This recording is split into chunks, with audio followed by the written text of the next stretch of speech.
Welcome, kids. बहुत पुरानी बात है। एक हुसैन वादी के दरमियान एक घना जंगल था जिसे कुआं नूर कहा जाता था। इस जंगल के बीचों बीच एक पुरानी झील थी जहां आरा परी रहा करती थी। आरा कोई आम परी नहीं थी, इसके पर सुनहरे थे और उसकी मुस्कुराहट से मुरझाए हुए फूल भी खिल उठते थे। इसका साथी मिट्ठू तोता हमेशा उसके कंधे पर बैठता और इसे बताता कि कहाँ किसको मदद की जरूरत है। एक दिन मिट्ठू उड़ कर आया और बोला, आरा, गांव में बड़ी आफत है। बारिश न होने की वजह से फसलें सूख रही हैं और लोग भूखे हैं। गांव में जियान नाम का एक नौजवान रहता था। वो सारा दिन जंगल में लकड़ियां काटता ताकि अपनी बीमार माँ के लिए दवा खरीद सके। लेकिन इस दिन इसकी किस्मत खराब थी। इसके पास खाने को कुछ नहीं था। आरा परी ने इंसानी रूप धारा और जियान के रास्ते में बैठ गई। इसने रोने का नाटक किया। जियान ने रुक कर पूछा, ए मुसाफिर, तुम क्यों रो रही हो? आरा बोली, मैं रास्ता भूल गई हूँ और मुझे सख्त भूख लगी है। जियान ने बगैर सोचे अपना आखिरी नवाला, रोटी का टुकड़ा, इसे दे दिया। आरा इसकी कुर्बानी देखकर बहुत मुतासिर हुई। इसने अपनी असली शक्ल दिखाई और जियान को एक और जादुई कुल्हाड़ी दी जो सिर्फ सूखी लकड़ियां काटती थी ताकि हरियाली खत्म ना हो। जियान की मदद करने के बाद आरा गांव के एक छोटे से घर की तरफ गई जहां मानो रहती थी। मानो एक छोटी लड़की थी जो पैदाइशी तौर पर चल नहीं सकती थी। वो खिड़की से बाहर बच्चों को खेलते देखकर रोती थी। आरा परी ने मानो के कमरे में रोशनी फैलाई।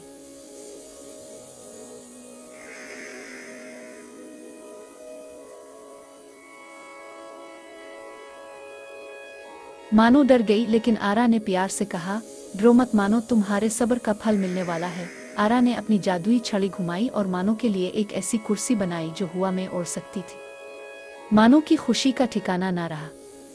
वो अब आसमान में परिंदों के साथ खेल सकती थी।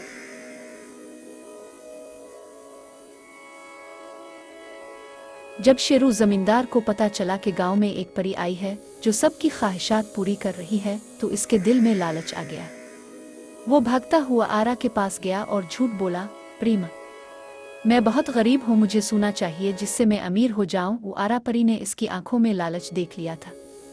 इसने कहा, ठीक है, जो तुम चाहोगे वो सोना बन जाएगा। शेरू खुश होकर घर भागा। इसने रोटी को छुआ, वो सोना बन गई। इसने पानी को छुआ, वो भी सोना बन गया।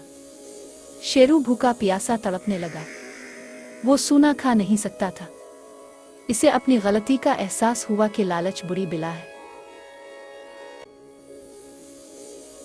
पूरा गांव परेशान था कि बारिश कब होगी। दादी अम्मा ने सबको जमा किया और कहा, प्री सिर्फ उनकी मदद करती है जो खुद की और दूसरों की मदद करते हैं। दादी अम्मा ने आरा परी से दरखास्त की, हमें सोना आ दौलत नहीं, सिर्फ पानी चाहिए ताकि हमारी जमीन जिंदा हो सके। आरा परी ने देखा कि गांव वाले अब मुत्तहिद हैं। इसने आसमान की तरफ देखा और एक अजीब सा गीत गाया। देखते ही देखते काले बादल छा गए और धड़ाधड़ बारिश होने लगी। गांव की खुशहाली वापस आ गई। शेरू ने रुकर आरा से मुआफी मांगी।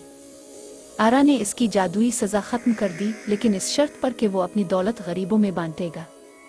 जियान अब गांव का सबसे बड़ा किसान बन चुका था और मानो अपनी ओढ़ने वाली कुर्सी पर बैठकर गांव के स्कूल में बच्चों को पढ़ाती थी। आरा परी ने देखा कि अब सब खुश हैं।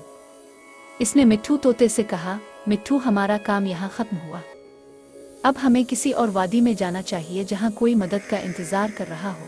एक सुनहरी रोशनी हुई और आरा परी जंगल की तरफ परवाज कर गई, लेकिन इसकी मेहरबानी की दास्तान गांव की हर दीवार पर लिखी गई। कहानी का सबक, मदद करने से खुशियां कम नहीं होती बल्कि बढ़ती हैं और लालच हमेशा इंसान को अकेला कर देता है।